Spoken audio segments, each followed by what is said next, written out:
Hello sweet learners, welcome you all once again online classes. काफ़ी डरे होंगे आप।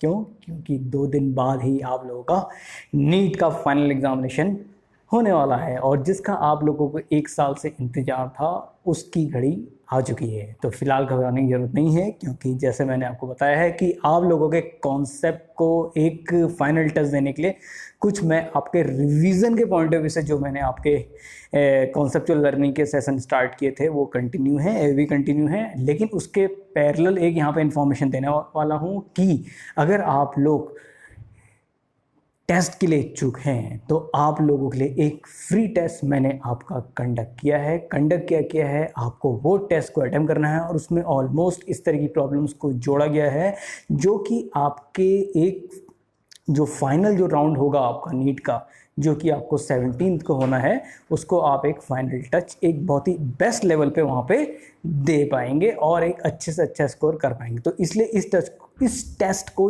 अभी ही आप इनरोल कर सकते हैं। उसमें आपको नीचे लिंक दिया होगा, उसमें जाके आप उस टेस्ट को पहले फॉर्म फिल कर लेंगे। आपको फ्री जो आपका टेस्ट का PDF फॉर्मेट है वो आपको मिल जाएगा, ठीक है, जो कि आपको कंप्लीट उसमें आपका होगा फिजिक्स, केमिस्ट्री और बायो, ठीक है। तो तीनों उसमें आपके इन्वॉल्व हैं और आप एक अच्छा स्कोर वहाँ पे गेन कर सकते हैं। इसी के साथ एक चीज़ और बताना चाहूँगा आप लोगों को कि अगर आप लोगों को फिजिक्स का आपका एक बहुत ही अच्छा एकदम फाल्ट रिवीजन के पॉइंट ऑफ व्यू से क्विक रिवीजन नोट्स, और वो भी नोट्स भी नहीं कहेंगे, कंडेंस्ड आपका एक पॉकेट कह सकते, मतलब क्या कहते हैं, पॉकेट लर्निंग कह सकते हैं, ठीक है, ई पॉकेट लर्निंग कह सकते हैं। क्यों?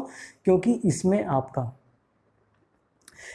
आपका जितने भी इंपॉर्टेंट कॉन्सेप्ट और फंडे हैं वो आपके इन्वॉल्व हैं। तो अगर आप लोग ये छोटी सी स्मॉल PDF को लेना चाहते हैं तो डेफिनेटली आप ले सकते हैं। उसके लिए भी आपको लिंक नीचे मिल जाएगा, जिसमें आप एक कहते हैं ना गागर में सागर, ठीक है। तो गागर में सागर जैसे कितने लोगों ने स्टडी तो की है, लेकिन उनके जो आपके फंडे इन द सेंस कि जो आपके फाइनल जो फंडे जिस हिसाब से होने चाहिए वो एकदम से क्विक रिवीजन कैसे कर रहे हैं, तो उसके फॉर्मेट से बनाए गए, जिसके लिए मैं हमेशा बोलता हूँ वो स्टूडेंट्स के ऑलरेडी रेडी होने चाहिए। लेकिन जिन स्टूडेंट्स के वो रेडी नहीं है, तो फाइनल आपके जो स्टूडेंट्स हैं, मतलब जिन लोगों ने आपका फिजिक्स के कॉन्सेप्ट नहीं बनाए हैं, तो वो आप एक E-बुक ले सकते हैं। उसका लिंक भी नीचे दिया गया है, ठीक है। तो फिलहाल टेस्ट आपके लिए फ्री है। बाकी E-बुक की जो आपकी E-बुक तो नहीं कहेंगे, बुक तो काफ़ी ज़्यादा बड़ी जाएगी, वो आपके एक छोटे से आपके बहुत ही माइक्रो नोट्स कह सकते हैं, माइक्रो रिवीजन नोट्स कह सकते हैं, वो आपके हैं, ठीक है।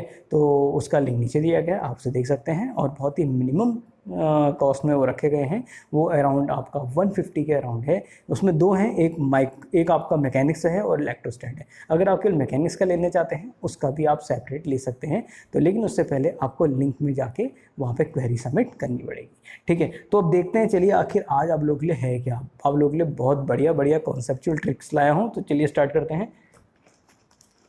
कहाँ गई मेरी पेन? ये है।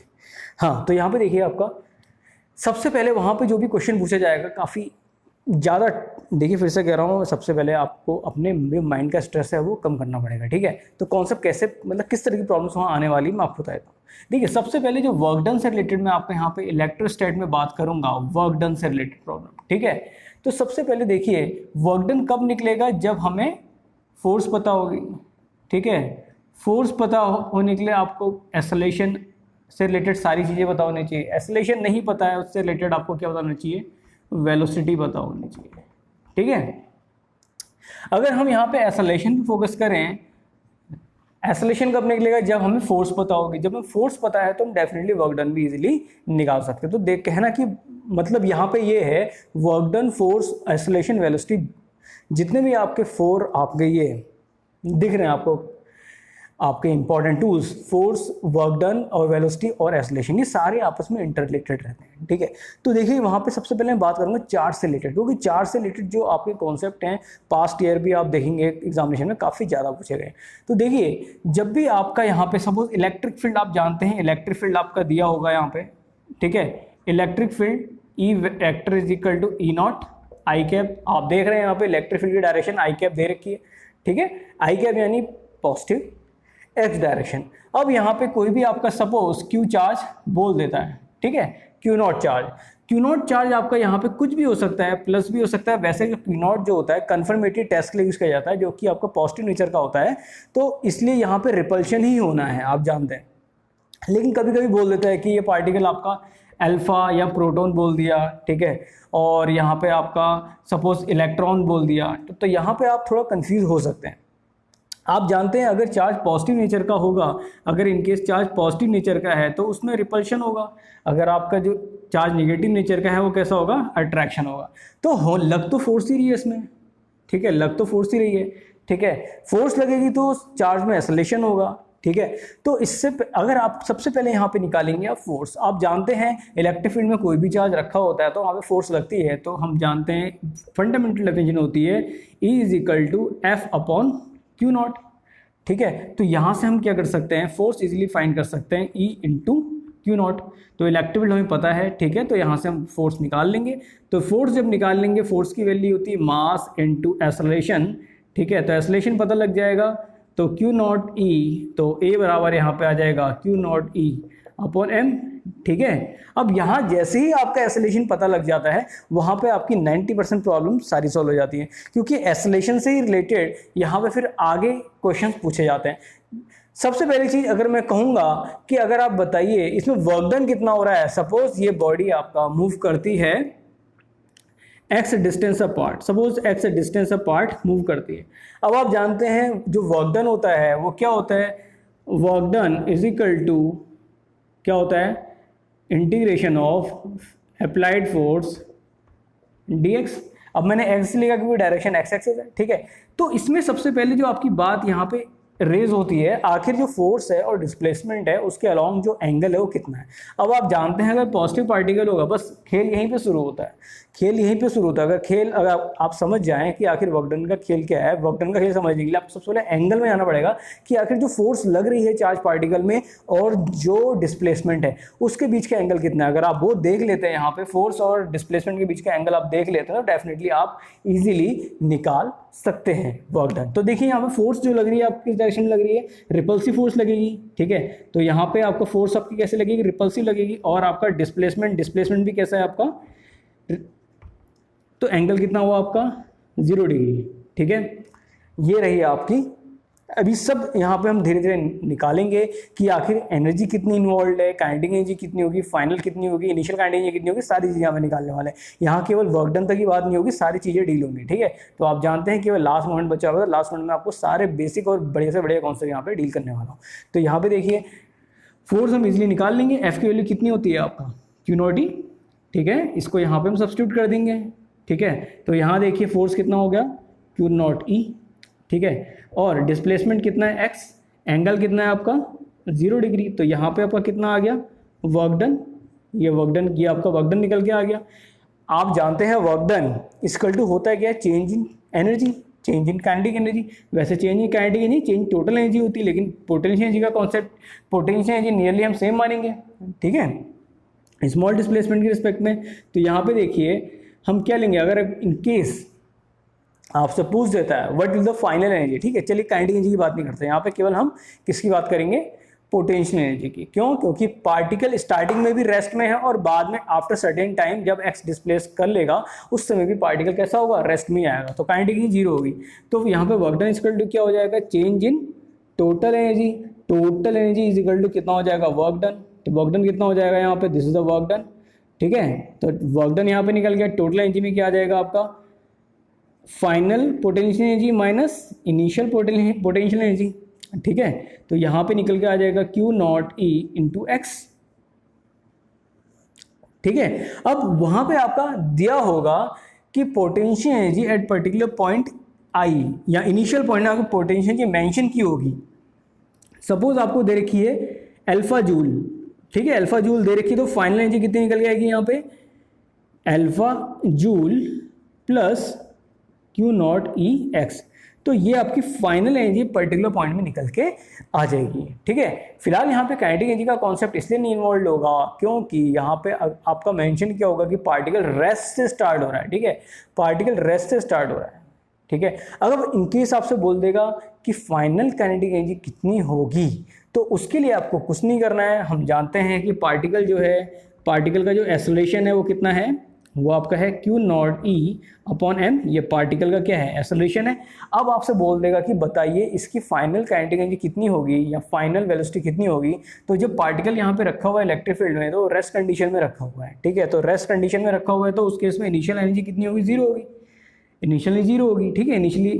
तो बताओ कितना हो जाएगा, हम जानते, अब एक्सेलरेशन कैसा है, यूनिफॉर्म एक्सेलरेशन है, यूनिफॉर्म एक्सेलरेशन है, कैसे पता लगा, बिकॉज ये टाइम पे डिपेंड नहीं कर रहा है, ना ही टाइम पे डिपेंड कर रहा है, ना ही पोजीशन पे डिपेंड कर रहा है, ठीक है। तो जब भी आपका एक्सेलरेशन, मैंने बता रखा है, कोई भी पार्टिकल जब कांस्टेंट एक्सेलरेशन से मूव करता है, जो भी टाइम का वेरिएबल या आपका टाइम या आपका डिस्प्लेसमेंट का फंक्शन इन्वॉल्व नहीं होता है, तो वो आपका क्या होता है, यूनिफॉर्म मोशन में इन्वॉल्व होता है। तो यूनिफॉर्म एक्सेलरेशन है आपका यहाँ पे, ठीक है। तो यहाँ पे आपका u आपका जीरो है, रेस्ट से स्टार्ट हो रहा है। अब बताओ एक्सेलरेशन पता है हमें, इनिशियल स्पीड पता है, और आपका कितना डिस्प्लेस किया है वो पता है, तो फाइनल स्पीड कितनी हो जाएगी, v square minus u square is equal to 2x, ठीक है।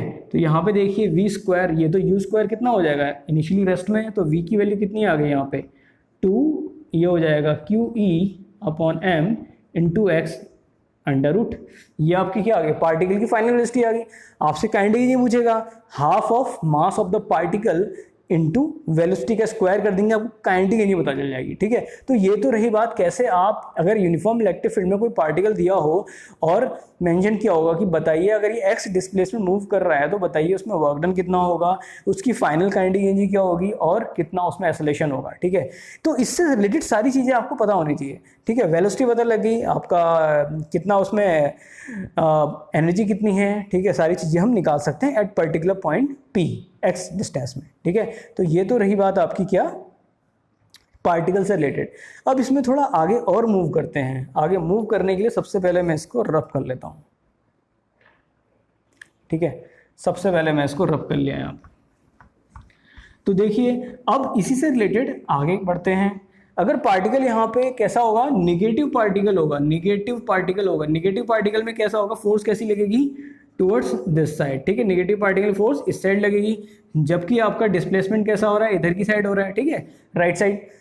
नेगेटिव पार्टिकल फोर्स कैसी लग रही है, टुवर्ड्स लेफ्ट साइड, और डिस्प्लेसमेंट किधर की साइड है, राइट साइड। तो एंगल कितना हुआ आपका, ऑब्वियसली 180 डिग्री हो रहा है यहाँ पे, ठीक है, एंगल है 180 डिग्री। जो 180 डिग्री एंगल है तो वर्क डन कितना होगा इससे एसोसिएटेड, वर्क डन निकालने के लिए आपको कुछ नहीं करना है, डेल्टा डब्ल्यू इज इक्वल टू कितना हो जाएगा, हम जानते हैं एफ डॉट डी एक्स, ठीक है। फोर्स की वैल्यू कितनी हो जाएगी यहाँ पे, Q not E, D x हमें पता है एक्स, ठीक है, और एंगल कितना है कॉस 180 डिग्री, कॉस 180 डिग्री होता है -1, तो यहाँ से आपकी जो वर्क डन निकल के आएगी इसकी वैल्यू कितनी हो जाएगी, minus Q not E into x. This is your final answer, ठीक है। ये आपका क्यू नॉट की जगह यहाँ पे आपका कुछ भी बोल सकता है, इलेक्ट्रॉन बोल सकता है। अब बाकी अगर आपसे अल्फा पार्टिकल बोला है, यहाँ पे अल्फा पार्टिकल का आप चार्ज जानते हैं, ट्वाइस ऑफ ई होता है, पॉजिटिव नेचर का होता है, प्रोटॉन का कैसा होता है 1e, ठीक है। कैसे आया पता होना चाहिए, ठीक है। Quantization of charge Q is equal two plus minus any, और नंबर ऑफ कितने होते हैं आपके प्रोटॉन, वो आपका अल्फा पार्टिकल कैसे मिलता है, जब उसमें alpha particle do you know 2He4, ठीक है, हीलियम न्यूक्लियाई है आपका, ठीक है, और प्रोटॉन आपको पता है, ठीक है, 1H1, तो नंबर ऑफ जो पार्टिकल्स होते हैं +2 और इसमें +1e। तो ये है तरीका आपका वर्क डन निकालने का। अब इसमें थोड़ा और आगे बढ़ते हैं, कुछ अच्छे क्वेश्चंस लाते हैं आपके लिए। फिलहाल ये तो कॉन्सेप्ट अच्छा है ही, अब थोड़ा यहाँ पे 2D मोशन में आते हैं कि अभी 2D मोशन में किस तरह क्वेश्चन पूछे जाते हैं, ठीक है। तो ये तो रही बात जब पार्टिकल आपका किसके अलॉन्ग है, इलेक्ट्रिक फील्ड के अलॉन्ग छोड़ दिया भैया, इलेक्ट्रिक फील्ड है, इलेक्ट्रिक फील्ड के फ्लो में छोड़ दिया। जैसे आपकी रिवर बह रही है, नदी बह रही है, नदी में आप कोई भी पार्टिकल, या पार्टिकल नहीं कहना है, पत्ता तोड़ के आपका नीचे गिरा देंगे, तो जैसे नदी बह रही है तो पत्ता भी आपका कैसे जाएगा, नदी के फ्लो में जाएगा। उसी तरह आपका यहाँ पे चार्ज पार्टिकल होता है, जो रिवर फ्लो हो रही है, रिवर फ्लो का मतलब क्या है, इलेक्ट्रिक फील्ड हो गया, और जो आपका पत्ता हमने गिराया या तोड़ के निकाला है तो वो कैसा हो जाएगा, आपका पार्टिकल हो जाएगा, चार्ज पार्टिकल हो जाएगा। उसका बिहेवियर कैसा होगा, पत्ता से रिवर में बहता है। In the same way electric field में कोई भी आप चार्ज पार्टिकल होगा, अगर पॉजिटिव नेचर का होगा तो अलोंग द इलेक्ट्रिक फील्ड जाएगा, अगर नेगेटिव नेचर का होगा तो opposite to the electric field move करेगा, ठीक है, क्योंकि उसमें नेगेटिव पार्टिकल में अट्रैक्शन होगा। तो ये तो था कॉन्सेप्ट इलेक्ट्रिक फील्ड के अलोंग का। और अब हम बात करेंगे, अगर इलेक्ट्रिक फील्ड आपका यहाँ पे कैसा दे दिया है, परपेंडिकुलर दे दिया जाए, मैं एक चीज़ यहाँ पे क्लियर कर दूँ, जो आपको मैं दे रहा हूँ, कॉन्सेप्ट सिखा रहा हूँ, ये आपका कॉन्सेप्ट के क्वेश्चन के फॉर्मेट में आएंगे। आप लोगों को ये दिया नहीं रहेगा, आप लोगों को वहाँ पे डेटा दिया रहेगा, बस आपको पहचानना होगा। इन्हीं से रिलेटेड केस स्टडी होगी वहाँ पे, और कुछ ज़्यादा हाईफाई पेपर नहीं आने वाला है, ठीक है। बाकी आप ज़्यादा से ज़्यादा कॉन्सेप्ट अगर वो सीखना चाहते हैं तो उसमें मैंने आपका एक बहुत ही माइक्रो नोट्स का कॉन्सेप्ट आपकी ई बुक बना रखी है, आप वहाँ देख सकते हैं। बहुत ही बढ़िया और बहुत ही उम्दा है, ठीक है, क्योंकि फास्ट रिवीजन के लिए, ठीक है। तो उसमें अगर आप 5 या 6 5 भी कहा, आप 3 या 4 आवर्स में आपके सारे कॉन्सेप्ट रिवाइज हो जाएंगे, ठीक है। तो बहुत बढ़िया कॉन्सेप्ट मैंने वहाँ पे डिज़ाइन किए गए हैं, तो आप उसे देख सकते हैं। फिलहाल जो लेक्चर मैंने डाल रखे हैं, माइक्रो लेक्चर डाल रखे हैं, उनको अच्छे से देख लीजिएगा, ठीक है। नीचे लिंक भी दिए गए हैं, तो उन्हें जाके देख सकते हैं। फिलहाल यहाँ पे जो ये लेक्चर है उसको तो अच्छे से देख ही लेना। तो यहाँ पे देखिए, जब इलेक्ट्रिक फील्ड आपका कैसा है, परपेंडिकुलर है, ठीक है, E nought J cap is equal to E nought J cap, ठीक है। E nought is a magnitude. अब यहाँ पे आपका चार्ज पार्टिकल कैसा दे रखा है, ऐसे मूव कर रहा है, ठीक है। सो वो इसकी स्पीड u है, u स्पीड से मूव कर रहा है, u x is equal to u not कहता हूँ मैं, ठीक है, x के लॉ में आप।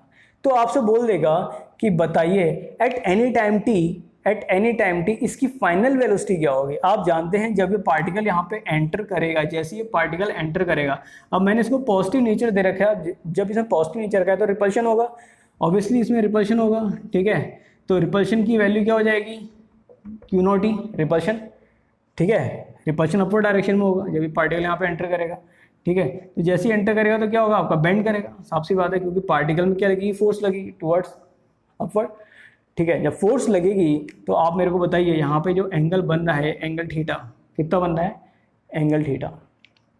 तो फिलहाल यहाँ पे एंगल की बात नहीं करेंगे, एंगल भी बात करेंगे अभी थोड़ी देर बाद बात करेंगे। तो पहले यहाँ पे देख लीजिए इसमें फोर्स कितनी लग रही है, क्यू नॉट ई। तो बताइए इसमें एक्सेलरेशन कितना होगा। ऑब्वियसली फोर्स वाई डायरेक्शन लग रही है, तो एक्सेलरेशन भी किस डायरेक्शन में होगा, वाई डायरेक्शन में। Force in y direction upon mass of the particle, इसमें कोई आपका दो राय नहीं है। जब फोर्स वाई डायरेक्शन लगेगी तो एक्सेलरेशन भी वाई डायरेक्शन में ही होगा यहाँ पे, ठीक है। तो अब यहाँ पे देखिए, जब एक्सेलरेशन आपका वाई डायरेक्शन में है तो अब हम यहाँ पे रख देंगे q not E upon m. तो यहाँ से एक्सेलरेशन लॉन्ग वाई एक्सिस आ गया, नो डाउट, ठीक है। यहाँ तक कॉन्सेप्ट क्लियर है। अब इसके बाद हम क्या करेंगे, सारी प्रोसेस या सारा मतलब जो कहते हैं जितने भी टूल्स हैं अब यहाँ पे लगते हैं। ये तो आपका एक्सेलरेशन निकल गया।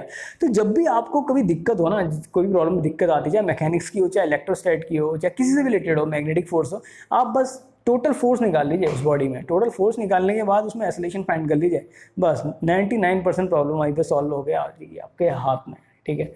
तो अगर उतनी फोर्स नहीं निकाली तो हाथ में कुछ और आ जाएगा, ठीक है। तो डू रिमेंबर दिस पॉइंट, ठीक है। सबसे पहले we have to identify all the forces on the given charge particle और ऑन द गिवन सिस्टम, ठीक है। अगर आप इसमें आपका फोर्स फाइंड कर लेते हैं तो डेफिनेटली सारी प्रॉब्लम्स आपकी सॉल्व हो जाती हैं। तो यहाँ से एक्सेलरेशन निकल के आ जाएगा।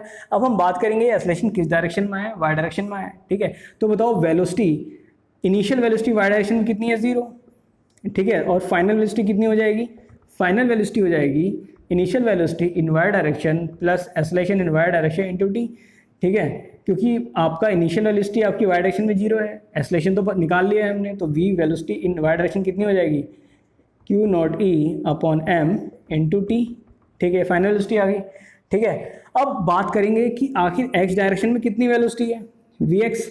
इनिशियल वेलोसिटी हमें कितनी बताया, u x is equal to कितनी है, यू एक्स है आपकी यू नॉट दे रखी है। एक्सेलरेशन कितना है एक्स डायरेक्शन में, क्या फोर्स लग रही है कोई एक्स डायरेक्शन में, ऑब्वियसली कोई फोर्स यहाँ पे एक्सर्ट नहीं कर रही है, तो कितना हो जाएगा, there is no any force, 0 upon m, तो कितना आ जाएगा 0। तो बताओ final velocity x direction is equal to कितना हो जाएगा, initial velocity x direction plus acceleration in गलती से वाई लिख दिया यहाँ पे, एक्चुअली एक्स होगा, इंटू टी। तो यहाँ पे कितना हो जाएगा, ये आपका 0 हो गया, ठीक है। तो यहाँ से कितना हो जाएगा, यू नॉट, ये वी एक्स निकल के आ गया, this is your final velocity along x axis. अब हम बात करेंगे कि फाइनल वेलोसिटी वेक्टर क्या आता है, v x i cap plus v y j cap is equal to, v x i cap कितना हो जाएगा यहाँ पे, यू नॉट हो जाएगा, ठीक है। ये आपका इसकी यू नॉट आ जाएगा, इसको यू नॉट आई कर लेते हैं, ठीक है। और वी वाई कितना हो जाएगा, वी वाई यहाँ पे निकल के आ जाएगा आपका q not E upon m into t, ठीक है। तो ये आपका यहाँ पे कॉन्सेप्ट निकल के आता है, बट द कंडीशन इज जो पार्टिकल का मास होना चाहिए ना बहुत लेस होना चाहिए। अगर पार्टिकल का मास लेस नहीं है तो वहां पे ग्रेविटी भी एक्ट कर जाती है। तो उस केस में जो वाई डायरेक्शन में जो फोर्स होगी केवल इतनी ही नहीं होगी, उसमें आपका एक फोर्स और लगती है जिसको हम ग्रेविटेशनल फोर्स कहते हैं, F G is equal to M into G, mass of the particle into G. तो उस केस में इफेक्टिव जो एक्सेलरेशन निकल के आएगा, ध्यान रखिए अगर पार्टिकल का मास बोल रखा है नेग्लिजिबल नहीं है, यानी कि पार्टिकल का मास भी काउंट कर रहे हैं, तो वहां पे आपका जो निकल के आएगा वो आ जाएगा q not e minus m g upon m. तो यहाँ पे एक्सेलरेशन की वैल्यू इतनी आएगी, तो उसके रिस्पेक्ट में जो फाइनल वेलोसिटी निकल के आएगी, ठीक है, वो कुछ और आएगी। तो फिलहाल यहाँ पे मैंने जो केस लिया है वो केस ले रखा है तब का जब मास ऑफ द पार्टिकल नेग्लिजिबल नहीं है, क्योंकि अगर पार्टिकल का मास नेग्लिजिबल हो जाएगा उस केस में थोड़ी सी दिक्कत आ सकती है आप लोगों को। क्या दिक्कत आएगी भाई, इतना ही तो लिखना, माइनस एम जी करना है अपॉन एम से डिवाइड करना है, कोई इतनी दिक्कत भी नहीं आ रही है, तो बस इसको रिप्लेस कर देंगे। फिलहाल ये कॉन्सेप्ट बहुत इंपॉर्टेंट है, ये आपको माइंड में पता होना चाहिए। अगर आपसे बोल देगा कि एंगल निकालो कि फाइनल वेलोसिटी वेक्टर एंगल कितना होगा, तो उस केस में आपको कुछ नहीं करना है, जो हमारा होगा tan of theta is equal to जो एंगल निकलेगा यहाँ पे वो होगा आपका tan of theta velocity of y direction upon velocity of x direction is equal to कितना हो जाएगा q not E upon m upon u not. तो ये आपका फाइनल आंसर आएगा, यानी फाइनल वेलोसिटी वेक्टर जो है, final velocity vector divide by the, मतलब final velocity along y axis divided by the final velocity along x axis. बहुत important concept है, इसको तो नोट कर ही लीजिएगा, ठीक है। इस तरह के बहुत से कॉन्सेप्ट मैंने ऑलरेडी इन्वॉल्व कर दिए हैं, उसमें आप ई बुक चेक कर सकते हैं। आगे बढ़ते हैं। तो जैसे पता है आपको यहाँ पे मिक्स कॉन्सेप्ट डील हो रहे हैं, जो कि आपको वहाँ पे काफ़ी हेल्पफुल लेंगे और काफ़ी अच्छा स्कोर आपके लिए एक बूस्ट करने के लिए काफ़ी बढ़िया लेक्चर इस पॉइंट पे बनाए जा रहे हैं। और रिकॉर्ड जो आपकी ये कैम रिकॉर्डर है, जो आपका इसकी जो रैम है थोड़ी कम है, तो इसलिए पता नहीं कब स्पेस खत्म हो जाए, तो इसलिए मैं ज़्यादा कॉन्सेप्ट फटाफट डील कर लेता हूँ। आप लोगों के लिए और भी लेक्चर आने वाले हैं, डोंट वरी, ठीक है, बनाऊंगा मैं जैसा बोल रखा है। तो यहाँ पे देखिए आपका एक यहाँ पे दे रखी है, एक टेबल दे रखी है, यहाँ पे आपकी चेन दे रखी है, ठीक है, यहाँ पे चेन दे रखी है। इस चेन की जो ओवरऑल लेंथ है, ठीक है, ये तो आपका टेबल है, दिस जो टेबल, इसकी ओवरऑल लेंथ जो दे रखी है वो दे रखी है एल, यानी ओवरऑल कंप्लीट लेंथ चेन की एल है, ठीक है। और जो जितना आपका पोर्शन लटका हुआ है उसकी लेंथ एल है। ये जो सरफेस है इसमें फ्रिक्शन है, ठीक है, फ्रिक्शनलेस नहीं है। अगर फ्रिक्शनलेस होता तो ये चेन नीचे गिर जाती, ठीक है। तो दिमाग में रखिए, अगर ये आपकी चेन जो है फ्रिक्शन वाले टेबल में रखी होती ना, जिसमें फ्रिक्शन होता है, तो ये चेन आपकी नीचे गिर जाती। ये चीज़ को मत भूलना, अगर ये चेन नीचे गिर जाती फिर आपसे कुछ नहीं पूछता वहाँ पे, ठीक है। मे भी एक्सेलरेशन पूछ सकता था कि आखिर चेन किस रेट से एक्सेलरेट हो रही है। तो फिलहाल यहाँ पे देखिए आपकी एल लेंथ आपका दे रखी है स्मॉल एल, इस चेन की लेंथ दे रखी है स्मॉल एल, और कंप्लीट लेंथ कैपिटल एल दे रखी है। अब आपको बताना है आखिर ये जो एल लेंथ है ये कितनी है, या कितनी परसेंटेज ये चेन जो है लटक रही है नीचे, ठीक है। अगर जिन बच्चों को क्वेश्चन नहीं आएगा उनका तो मन कर रहा होगा भाई कि ये चेन पकड़ के एक दूसरे को मारने लगे, या एग्जामिनर के चेन पकड़ के मार। फिलहाल एग्जामिनर के चेन नहीं मारनी है, क्योंकि जितना टाइम आप एग्जामिनर को वहाँ पे चेन मारने में सोचने में लगाएंगे उससे जल्दी क्वेश्चन हो जाएगा। तो ट्रिक नोट करिए आप। तो ट्रिक यहाँ पे ये है, आपको कुछ नहीं करना है, l upon l is equal to mu upon 1 plus mu कर देंगे इंटू 100 कर देंगे, तो यहाँ से आपकी जितनी परसेंटेज है वो निकल के आ जाएगी, ठीक है। या फिर L is equal to l mu upon 1 plus mu कर देंगे, आपको लेंथ पता चल जाएगी कि आखिर कितनी जो लेंथ है यहाँ पे हैंग कर रही है। इस कॉन्सेप्ट को नोट कर लीजिए। तो ये तो कॉन्सेप्ट था आपका कि अगर किसी आपका इंक्लाइन टेबल में चेन रख दी जाए और कितनी लेंथ आपकी चेन की लटक रही है, कितनी हैंग हो रही है, तो वहाँ पे आपको गुस्सा नहीं करना है। एग्जामिनर को चेन पकड़ के नहीं मारनी है, आपको इसका सॉल्यूशन निकालना है और 1 मिनट से भी कम टाइम में आपका आंसर निकल जाएगा। क्या करना है, स्मॉल लेंथ जो होगी जितनी हैंग कर रही है divide by the original length, complete length, और म्यू यानी जो फ्रिक्शन है डिवाइड बाय 1 प्लस म्यू, तो आपको निकाल कुछ भी पूछ सकता है आपसे, बोल सकता है कि लेंथ यहाँ पे दे रखी है, इतनी लेंथ है आपकी लटकी हुई है, कंप्लीट लेंथ इतनी है, तो बताइए फ्रिक्शन कितना होगा, तो सिंपल ऐसे निकाल लेंगे, दिक्कत क्या है आपका, सीधा आंसर यहाँ से निकल के आ जाएगा। परसेंटेज पूछी होगी तो यहाँ पे कितनी परसेंटेज लटक रही है, तो सीधे आप यहाँ निकाल लेंगे। आपको पूछा जाएगा कि कितना फ्रिक्शन है, फ्रिक्शन की वैल्यू सीधे निकल के आ जाएगी, ठीक है, क्या जरूरत है चेन मारने की किसी को, ठीक है, सीधे आंसर निकालिए यहाँ पे। अगला कॉन्सेप्ट यहाँ पे आते हैं कि अगर यहाँ पे कि कोई आपका इंक्लाइंड वेज है, ठीक है, इंक्लाइंड वेज है, मास m है, और यहाँ पे आपका ये वाली सरफेस तो स्मूथ है, ठीक है, और ये वाली सरफेस थोड़ी रफ है, ठीक है, तो ब्लॉक यहाँ से यहाँ रीच कर रहा है, ठीक है, ब्लॉक यहाँ से यहाँ रीच कर रहा है, तो आपको बताना पड़ जाए कि आखिर इसमें कितना फ्रिक्शन कितना होगा, कैसे निकालेंगे।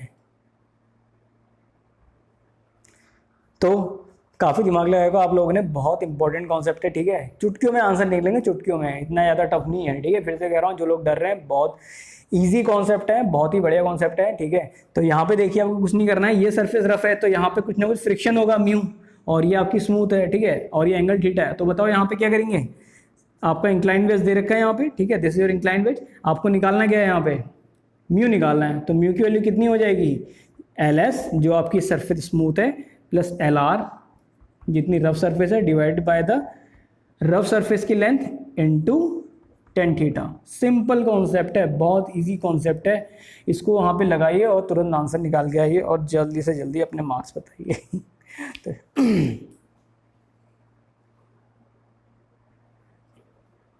तो ये वाले कॉन्सेप्ट यहाँ पे हैं, आगे बढ़ते हैं बढ़िया से कॉन्सेप्ट में, ठीक है, तो देख लेते हैं ज़्यादा से ज़्यादा कितना अच्छे कॉन्सेप्ट हो पाते हैं। फिलहाल अब मेरे ख्याल से टाइमिंग ओवर होने वाली है, क्योंकि स्पेस काफ़ी भर गई हुई है मेरे रिकॉर्डर में, जो सिस्टम रिकॉर्डर है, तब भी देखते हैं कहाँ तक पहुँच पाते हैं। तो यहाँ पे देखिए आपका एक आपकी सरफेस ये दे रखी है, सेम एंगल है, सेम इंक्लाइंड सरफेस है, ठीक है, इंक्लाइंड सरफेस तो सेम है, लेकिन जो ब्लॉक है ब्लॉक भी सेम है, ठीक है, और आपकी जो सरफेस यहाँ पे तो स्मूथ है, स्मूथ सरफेस है, और यहाँ पे कैसी है, रफ सरफेस है, ठीक है।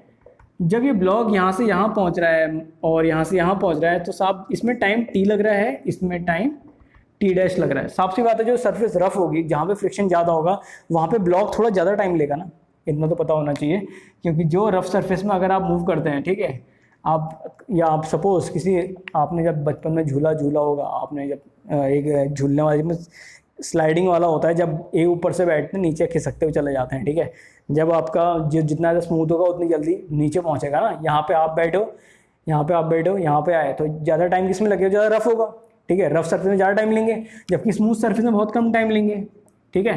तो यहाँ पे टाइम t लग रहा है, यहाँ पे t डैश लग रहा है, तो हम जानते हैं जो आपका टाइम t डैश होगा वो ग्रेटर देन t होगा, ठीक है। तो यहाँ पे आपको बोला होगा कि इस वाले सिस्टम में जब आप बैठे हुए हैं या ब्लॉक रखा हुआ है, वो टाइम 4 टाइम्स 5 टाइम कुछ ज़्यादा ले रहा है, ठीक है, सपोज n टाइम ज़्यादा ले रहा है, तो आपको बताना पड़ेगा कि यहाँ पे कि आखिर रिलेशन क्या है, फ्रिक्शन कैसे निकालेंगे। फ्रिक्शन आपको निकालना है सीधे, कोफिशिएंट ऑफ फ्रिक्शन निकालने के लिए आपको कुछ नहीं करना है, यहाँ पे रखना है आपका tan theta, mu is equal to tan theta 1 minus 1/n²। इस टूल से आपका तुरंत वहाँ पे आंसर निकल के आ जाएगा। बाकी इसी तरह की बहुत बड़े बड़े कॉन्सेप्ट आपके आगे भी डील होने वाले हैं, ठीक है, तो बने रहिए, कल तक रेगुलर चलते रहेंगे। बाकी फ्री टेस्ट का लिंक आपको